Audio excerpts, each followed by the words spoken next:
ملګرو سلامونه نیکې هیلې. نن زموږ ډېره خوشبختي ده چې ډېر زیات محترم ډاکټر صاحب محب وزیر او زموږ ډېر تکړه او مبارز ملګری ډېر تکړه ژورنالیست قامي ژورنالیست ګوهر وزیر صاحب هنرکور ته راغلي دي. ډېر ورته خوشحاله یو او ډېره مننه یې کوو او دا خپل ویاړ ګڼو، خپله خوشبختي ګڼو چې دوی موږ ته دا ویاړ او دا خوشحالي راوبخله چې دلته کې راغلل او زموږ سره یو څو لمحې تېرې کړې. ډېره مننه ستاسو. زه هم امجد شهزاد صاحب ستاسو مننه کوم. یقینا چې د هنرکور نه موږ بنو وزیرستان کې هم ځانونه د خبر ساتلي دي. هنرکور چې کومې د پښتو د موسیقۍ دپاره د موسیقۍ ترویج ورکولو دپاره کومې هلې ځلې کوي هغې نه موږ ځانونه خبر ساتلي دي. زما خو ډېر خواهش و چې زه په کار وه چې مخکې راغلی وی محب صاحب خو زما په خیال مخکې هم څو پیرې راغلی دي او زما دا وړومبی ځل دی او ډېر زیات خوشحاله یم. بیا به زور ارزو سره او هنرکور ته نورې هم بریاوې غواړو ځکه چې که دغسې دغه وي نو بیا به زموږ موسیقي وده کوي. د قنداریانو په اصطلاح چې خدای مو راوله.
ستا په یارۍ باندې ډاډه یم د مودو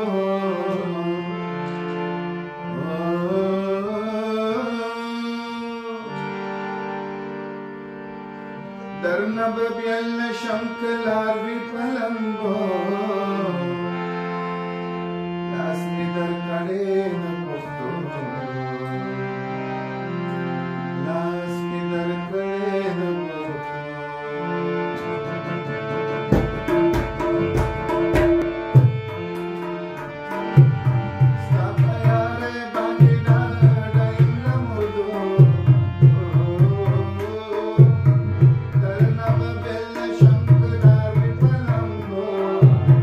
last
چې یو بل ولید ګلو په غونچو